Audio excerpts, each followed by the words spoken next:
Rappelez-vous, je disais dimanche dernier, et puis je l'ai répété à maintes et maintes reprises, que Jésus, dans l'absolu, ne nous a pas apporté un code moral, ni une liste de courses, ni un nombre de cases à cocher.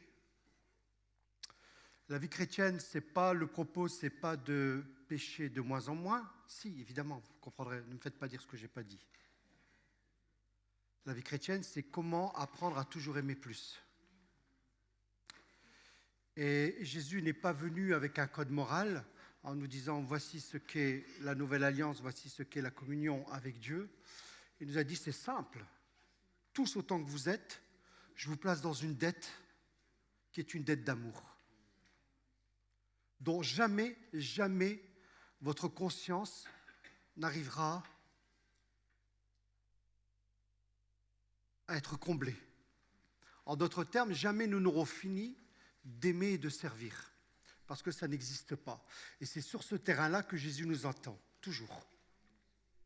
Alors bien sûr, quiconque veut voir Dieu se sanctifie, et l'espérance qui nous porte, qui nous habite, nous amène à désirer, à vouloir faire plaisir à Dieu, faire sa joie, à ce que nos vies soient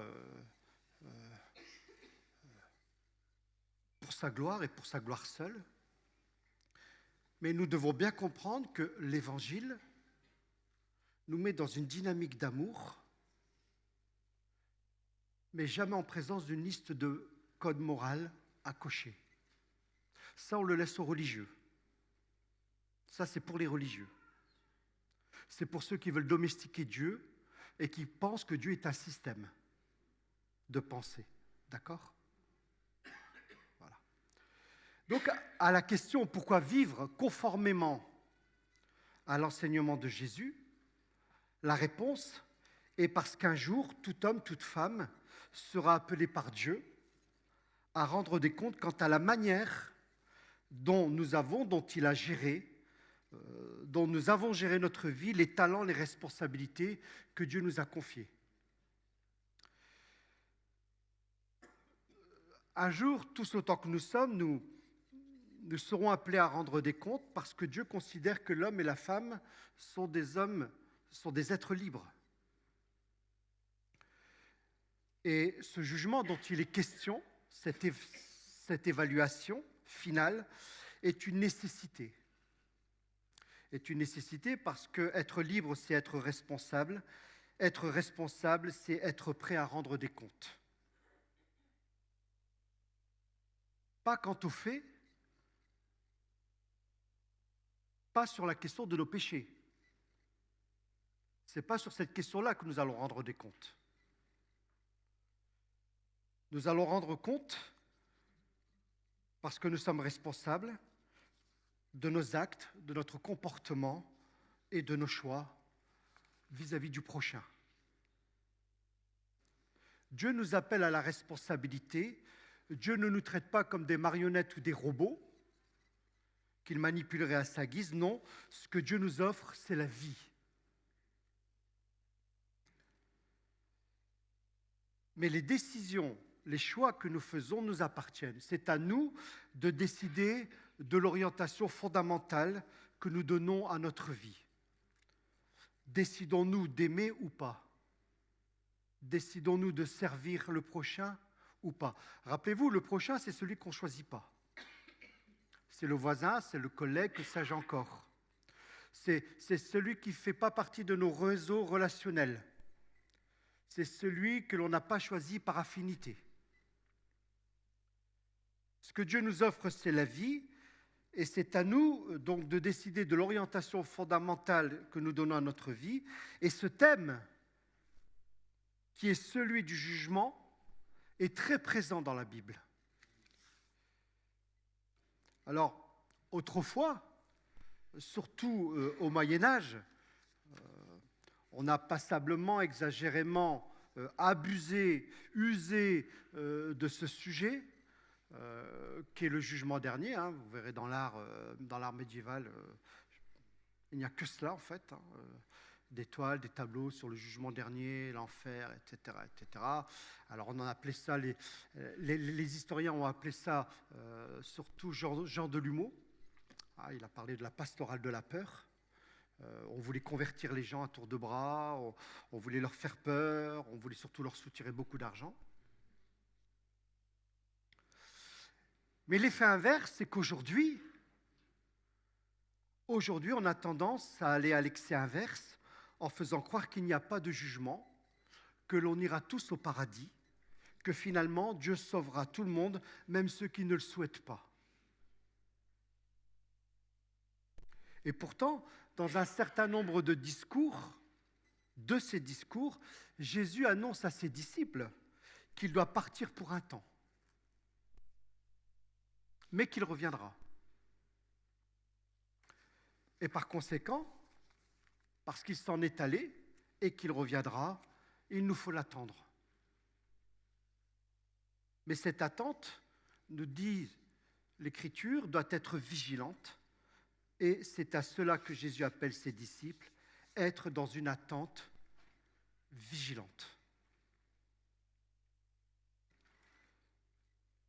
Être dans une attente vigilante, justement, pour faire la volonté de Dieu.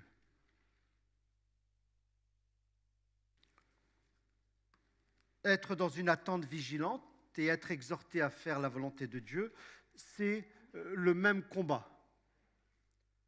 Les deux vont de pair, les deux marchent toujours ensemble, tout comme la liberté et la responsabilité riment ensemble, jamais ne se dissocient. Et c'est parce qu'il y a un jugement à venir que la conduite et le comportement de chacun d'entre nous doit revêtir un sens solennel et une importance décisive. Jésus lève le coin du voile sur ce qui nous attend. Non pas pour nous inviter à spéculer de manière stérile sur cette question, sur ce sujet, sur ce thème, non, mais pour nous indiquer, pour nous prévenir, pour nous dire comment vivre concrètement cette attente.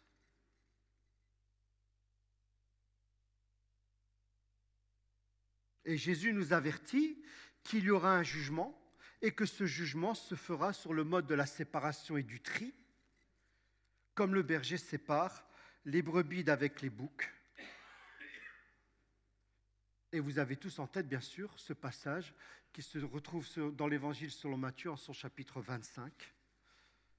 Les brebis à ma droite et les boucs à ma gauche. Il faut savoir qu'au Moyen-Orient, les brebis et les boucs sont généralement mélangés, que les boucs sont difficiles à distinguer au premier coup d'œil des brebis. Pourquoi ? Parce qu'ils ont la même couleur. Contrairement en Europe, ici, les boucs ne sont pas de race blanche. Quand on pense à un bouc, on pense à un animal noir. Et il faut savoir que les brebis avaient une valeur marchande beaucoup plus importante, beaucoup plus grande que celle des boucs.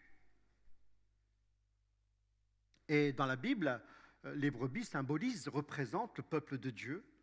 Et dans la culture juive, comme dans d'autres cultures d'ailleurs, ce fut encore le cas dans notre culture il y a au moins 50 ans, il faut que droite et gauche sont synonymes de faveur ou de disgrâce.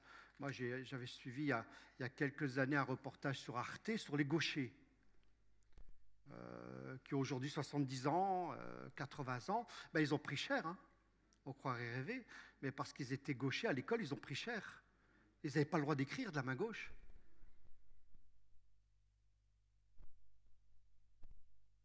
Et je pense que c'est lié à ce passage de Matthieu 25, les brebis à ma droite et les boucs à ma gauche. Je pense que c'est lié à ça.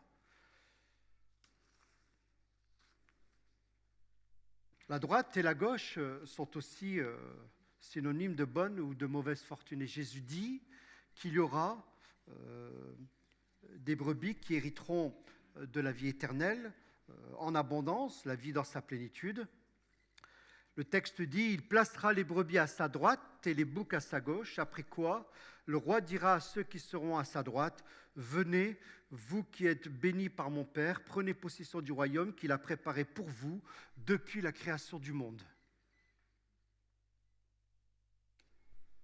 Mais il y a aussi, selon l'expression de Matthieu, les maudits qui iront au châtiment éternel, c'est-à-dire loin de la face du Seigneur. Puis il se tournera vers ceux qui seront à sa gauche. Retirez-vous loin de moi, vous que Dieu a maudit, et allez dans le feu éternel préparé pour le diable et ses anges. Donc vous voyez, si vous plaquez une question morale sur ce passage, vous êtes fichu. Ça ne marche pas. Ça ne marche pas. Donc c'est qu'il faut aller chercher ailleurs la solution que dans un code moral. Comment faire, Seigneur, pour que le jour du jugement dernier, je puisse être à ta droite, avec les brebis? Et Jésus dira plus loin, et parlera plus loin, des plus petits de ses frères, dans ce même passage. Dans ce passage, donc, le critère du jugement qui nous est fourni, selon lequel le partage, le tri s'opérera, c'est sur le comportement, sur ce que l'on a fait ou sur ce que l'on n'a pas fait. Et bien entendu, seule la foi sauve, la foi en Jésus, puisque l'Évangile selon Jean nous dit, en effet, Dieu n'a pas envoyé son Fils dans le monde pour condamner le monde, mais pour que celui-ci soit sauvé par lui. Celui qui met sa confiance en lui n'est pas condamné, mais celui qui n'a pas foi en lui est déjà condamné, car il n'a pas mis sa confiance en la personne du Fils unique de Dieu. Et voici en quoi consiste sa condamnation, c'est que la lumière est venue dans le monde, mais les hommes lui ont préféré les ténèbres, parce que leurs actes sont mauvais. En effet, celui qui fait le mal déteste la lumière, il se garde bien de venir à la lumière de peur que ses actes soient révélés.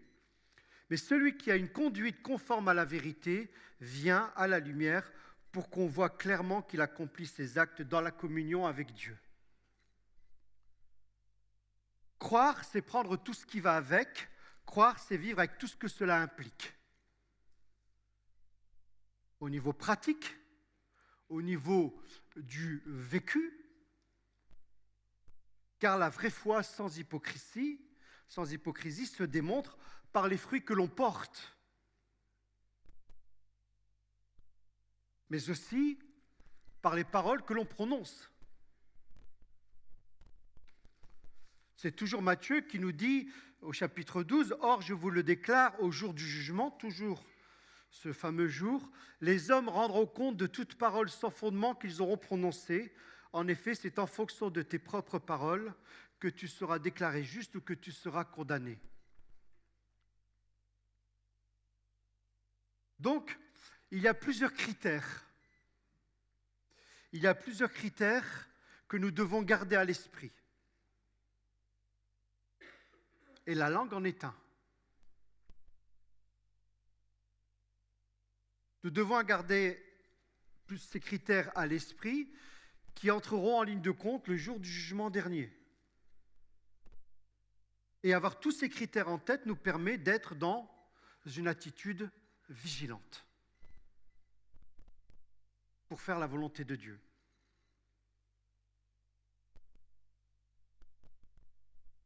Si la Bible nous met en garde contre l'usage inconsidéré de la langue, à l'encontre du prochain, puisque Jacques dit qu'il y a une profonde incohérence à bénir Dieu avec sa langue et avec la même langue, maudire celui qui est créé à l'image de Dieu. Et que tout cela, Dieu l'entend, maudire, dire du mal contre son prochain, pour Dieu n'est pas acceptable, cela Dieu ne le veut pas. Et c'est pourquoi quand nous discutons entre nous, il m'est déjà arrivé de dire entre responsables, quand on discute d'une situation et donc d'une ou des personnes, souvent je dis attention parce que la manière, si on parle Mais les responsables, ils sont clean sur cette question-là.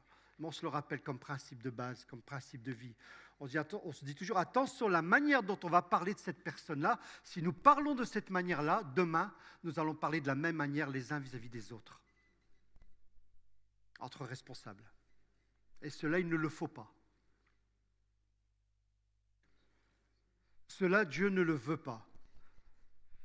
Et c'est pourquoi nous trouvons plusieurs critères pour le jugement qui, loin d'être en contradiction entre eux, nous parlent tous, encore une fois, de comportements, de l'attitude que nous avons eue. Et pour Jésus, le vrai disciple, c'est celui qui a de l'égard pour les autres personnes.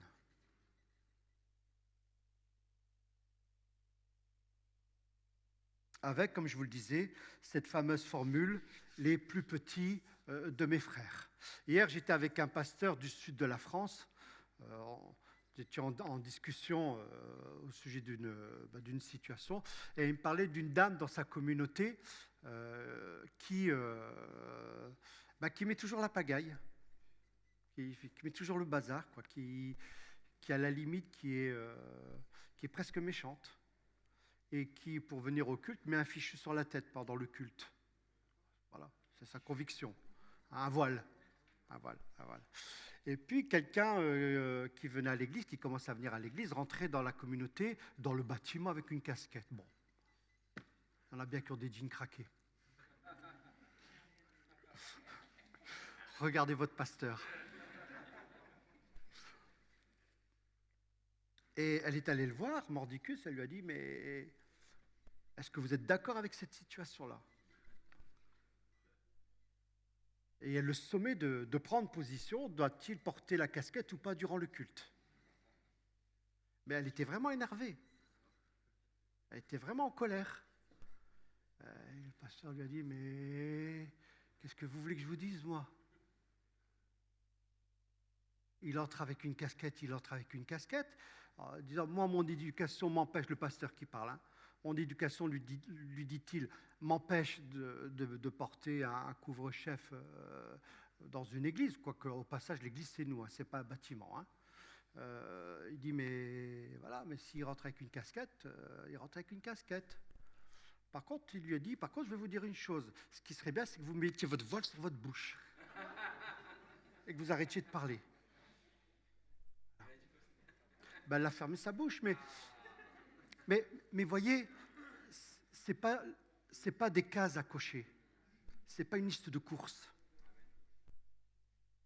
c'est une question d'amour.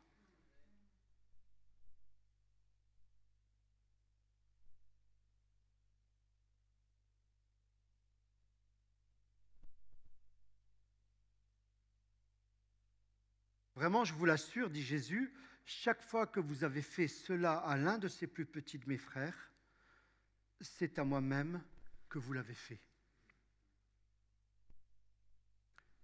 Et c'est le passage le plus explicite s'agissant du jugement dernier.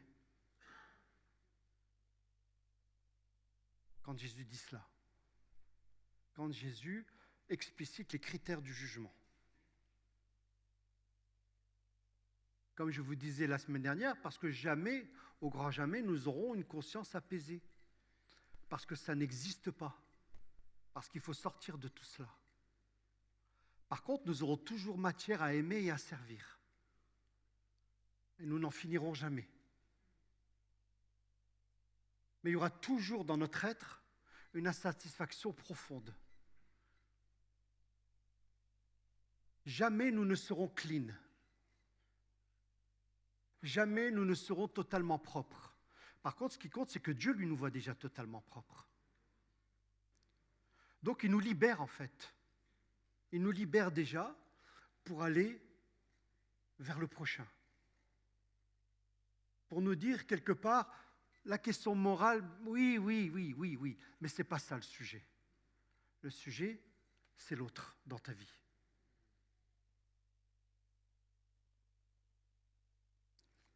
Cette formule qui, à mon sens, ne doit pas se limiter au cadre de l'Église. Alors c'est vrai qu'on avait eu une discussion au sujet de l'aumônerie et de l'information que nous diffusons via le groupe WhatsApp. Est-ce que, quand Jésus dit « j'étais en prison et vous m'avez visité », bon, avec Jean-Marc, on s'était mis d'accord pour dire que c'est peut-être mieux de privilégier les chrétiens persécutés qui sont, eux, emprisonnés. Voilà. Et peut-être pas trop faire l'amalgame entre ceux qui sont incarcérés pour de bonnes raisons.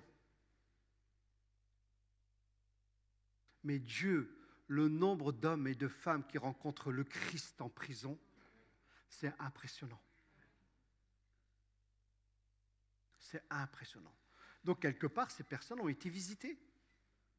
Et c'est parce qu'elles sont visitées qu'elles peuvent entendre l'Évangile. Et peut-être aussi qu'on peut, dans une certaine mesure, un certain nombre d'entre eux, les impliquer dans cette parole de Jésus.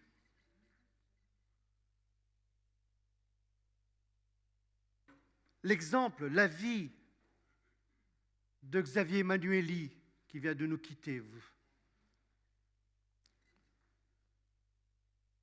comme celui de tant d'autres personnes, nous parle de ce que la foi peut produire dans la vie d'un homme, d'une femme et d'un enfant de Dieu.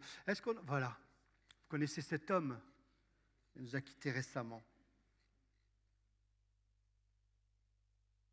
Il vient de quitter ce monde et en 1995, il avait publié un livre bouleversant, Dernier avis avant la fin du monde, qui résume au fond le cœur de sa pensée et de sa foi. C'est lui qui a créé le SAMU social à Paris. Il y décrit dans ce livre sa pratique de médecin urgentiste sur les théâtres de guerre et livre comme à propos du SAMU social qu'il avait créé une sorte de désespoir éthique face aux violences faites aux humains. Il raconte le tri impossible des blessés, le sentiment d'impuissance, la conscience déchirante de ne pouvoir sauver assez d'enfants.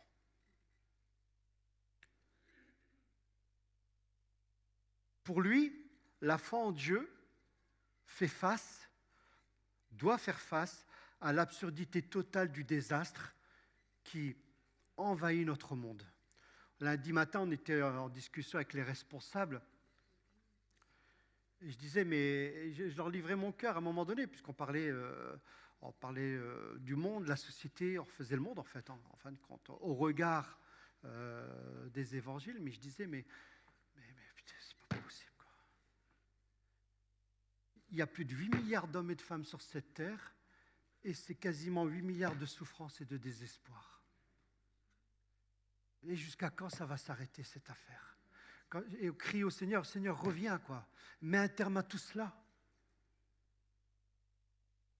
Nous, on fait partie des quelques 10% de privilégiés dans ce monde.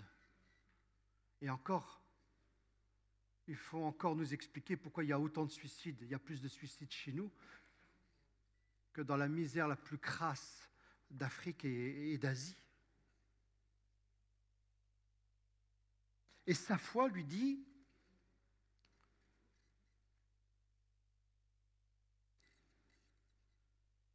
qu'elle lui laisse entrevoir une lumière, celle d'un Dieu qui peut seul recueillir cette souffrance. Il écrivait, il ne me semble pas possible que tant de souffrances, que tant de douleurs ne soient pas recueillies quelque part où elles pourraient avoir un sens. Si elles n'étaient pas recueillies, le monde n'aurait plus d'âme et d'humanité serait purement et simplement absurde. Voilà. En fait, tout cela pour vous dire, il fait partie de ces personnes qui ont compris ce que Jésus est venu apporter. Ils ne se sont pas contentés d'une pointeuse le dimanche matin à l'église. Voilà. Ils n'ont pas juste fait acte de présence.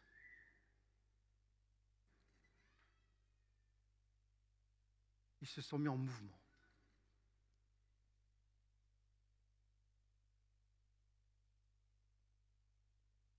Il a su saisir, comprendre que dans n'importe quel frère de Jésus, aussi petit soit-il, c'est Jésus lui-même qui se trouve servi. Et c'est ce service du voisin du collègue, que sais-je encore, du prochain, celui que nous ne choisissons pas, qui va entre autres, constituer de critères du jugement.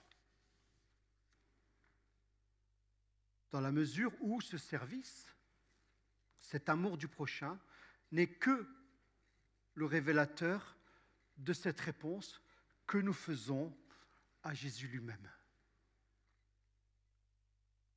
Que c'est au nom de notre foi, de l'amour pour Jésus, que nous agissons. Parce que sauvés, nous le sommes déjà. Nous sommes déjà sauvés. Pour nous, cette question, elle est réglée.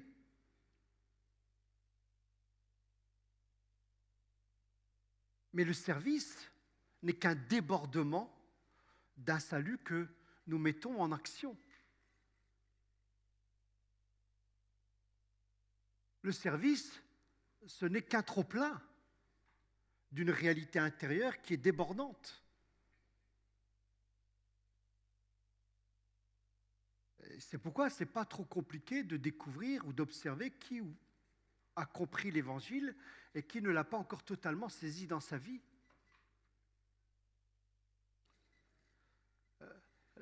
L'Évangile nous parle d'abord d'une liberté intérieure, d'un décentrement de soi, d'une ouverture vers la différence, vers l'altérité, vers l'autre.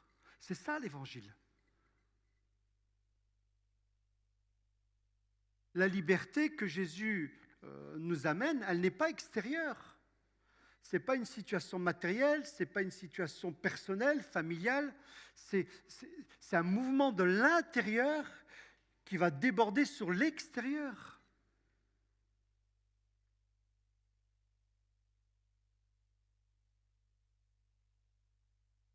Et si notre service reste petit, et il est modeste, voire insignifiant, néanmoins, il est important que nous le fassions pour Jésus.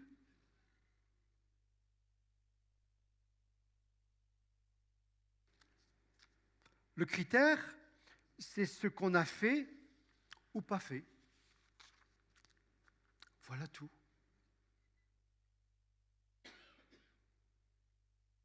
Ce n'est pas de savoir si tu as péché hier soir ou ce matin. Être séparé de Dieu, loin de lui, n'est pas tant lié au mal commis qu'au bien qui n'a pas été fait.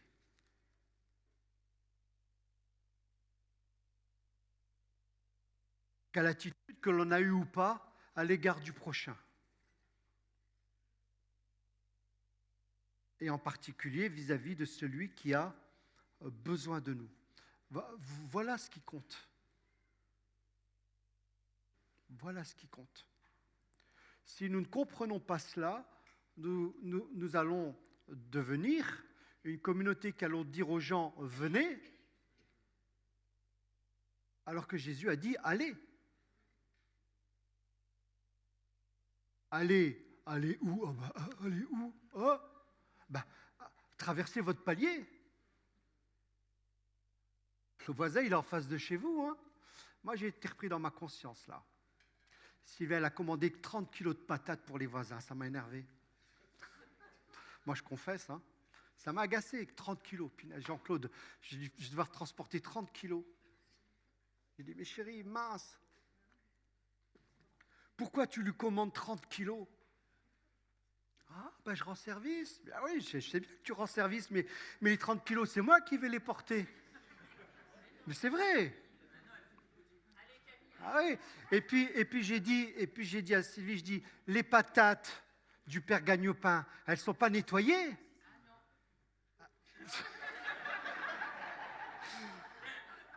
Tu vois la réaction. Elles ne sont pas nettoyées. Eh oui, mais moi je dis à Sylvie, j'ai mis un tapis propre dans le coffre. Et ma belle-mère, t'inquiète pas, je vais te mettre une bâche. Tout ça pour vous dire, ça m'a repris dans ma conscience. Vous voyez, des fois là où on en est. Franchement, ça vole pas haut. Hein. 30 kilos de patates. Et puis, comme pour vraiment, vraiment me donner raison, comme, tu vois comment on est, hein, je dis, mais en plus, elle n'a pas de problème financier, la voisine. Qu'elle achète 1 kilo à 1 euro ou à 2 euros, je dis, c'est pareil. Mais non, en fait, c'est moi qui est faux. Donc, on va lui livrer ses 30 kilos de patates. Voilà, c'est un acte d'amour. Mais la prochaine fois, tu fais des actes d'amour, mais t'assumes toi. Quand même, tu ne les porteras pas, les 30 kilos, ça c'est sûr. Voilà. Comment? Eh oui, c'est ça, c'est ça. Mais voilà, si vous voulez...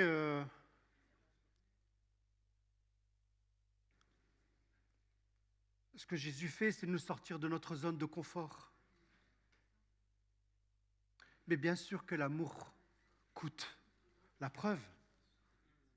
Bien sûr que ça coûte d'aimer. Mais bien sûr que ça coûte de servir. Évidemment. Évidemment. Mais c'est quand même là où Jésus nous attend. C'est quand même sur cette question-là, sur ce critère-là, que Jésus va nous interroger.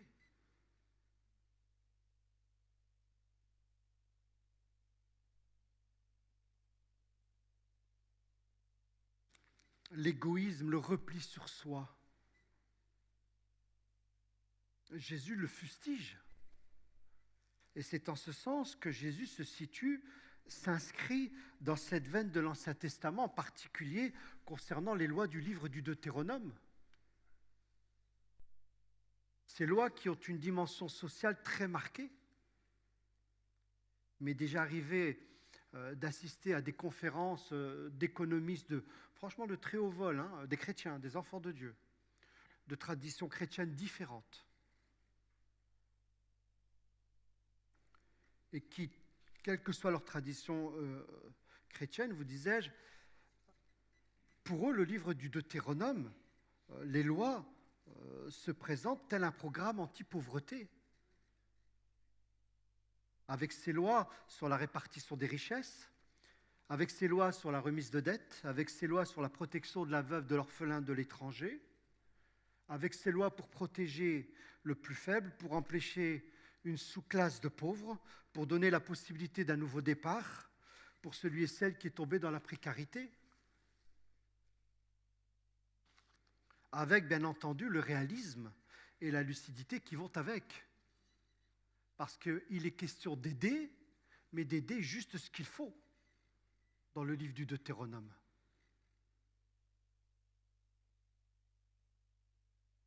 Parce que les pauvres de l'époque avaient aussi des devoirs. Et ils n'avaient pas le droit de se servir tout seuls. Ils n'avaient pas le droit, sans l'autorisation, de glaner un champ, etc., etc. Vous vous souvenez de cette fameuse parole, tu peux l'enlever, hein, Xavier? Ah oui, on va le revoir au ciel. Vous vous souvenez de cette parole de Marine Tondelier? Mais franchement, à quoi ça sert les riches? Vous vous souvenez de celle-là ou pas? Vous voyez qui est Marine Tondelier? Elle disait il y a 1 an, 2 ans, mais franchement, à quoi ça sert les riches? À quoi ça sert d'être milliardaire? Qui sait que cette femme est une croyante profonde et une pratiquante assidue? Qui savait lever la main? Ah oui. Ah oui. Je crois qu'elle ne raterait pas une messe. Mais sur son bureau, vous avez la doctrine sociale de l'Église. Et quand elle dit, mais franchement, à quoi ça sert d'être milliardaire? Et qu'on n'en a pas besoin en France, c'est parce qu'elle part de cette veine vétérotestamentaire de l'Ancien Testament, de ce que les prophètes ont décrié en leur temps, etc. Oui, la Bible est très soucieuse de la dimension sociale. Elle préconise toute une série de mesures qui visent à assurer aux pauvres le minimum vital. Le pauvre ne doit pas être condamné à mourir de faim ni de froid, et c'est pourquoi Jésus s'en fera l'écho dans l'annonce de ce jugement dernier. J'ai eu faim, j'ai eu soif, j'étais un étranger, j'étais nu, j'étais malade, j'étais en prison. Et ce qui précède l'annonce du jugement dernier, c'est-à-dire sur ce que l'on n'a pas fait, vous avez la parabole des 10 jeunes filles, dont 5 d'entre elles ont de l'huile dans leur lampe.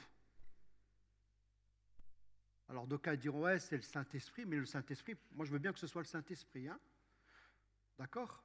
Mais pas pour se shooter au Saint-Esprit. Je veux bien qu'il y ait du Saint-Esprit, mais pour nous pousser à l'action.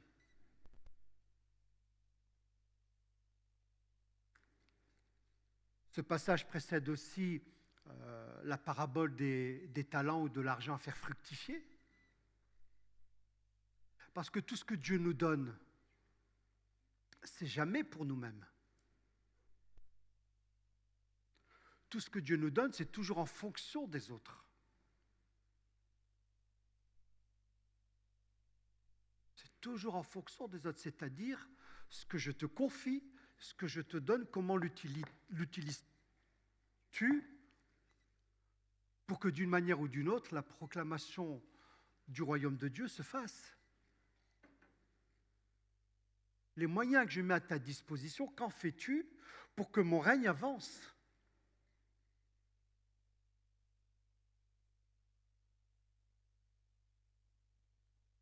En clair, être disciple de Jésus ne se réduit pas au culte du dimanche matin, ça vous avez fini par le comprendre, ni à la louange du dimanche matin, ça vous savez bien que Dieu ne cherche pas la louange, mais des adorateurs en esprit et en vérité. Mais être disciple, c'est être témoin d'une autre façon de vivre.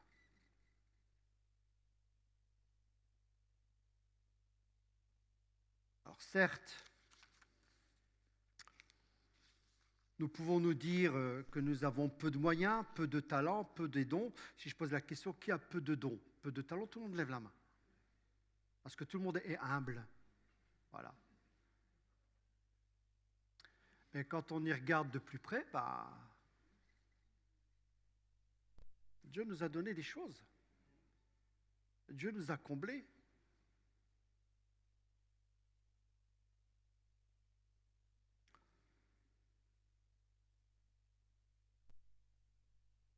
On peut se dire qu'on ne peut faire énormément, comme Xavier Manueli et tant d'autres, que nous vivons avec le sentiment d'être limités, mais quand même, nous pouvons réfléchir à notre vie de tous les jours,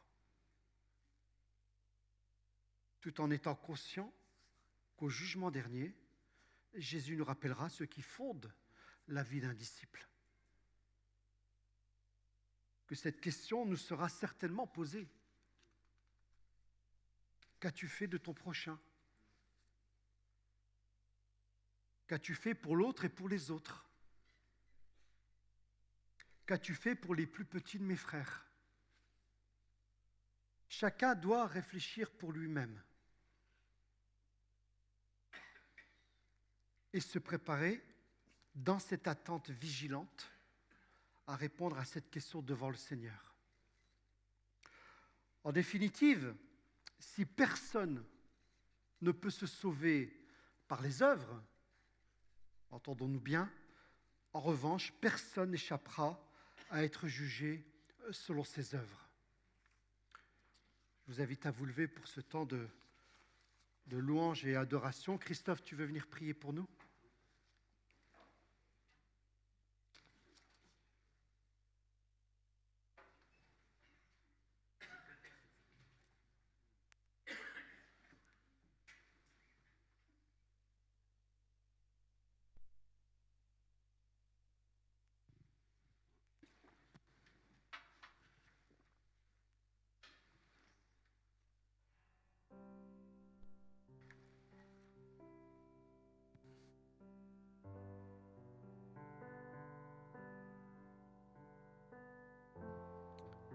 Oui, Seigneur. Et là, on fait encore l'expérience ce matin que ta parole est vivante. Voilà, que tu veux nous éduquer Tu veux nous corriger, tu veux nous encourager. Ah, merci Seigneur pour ça.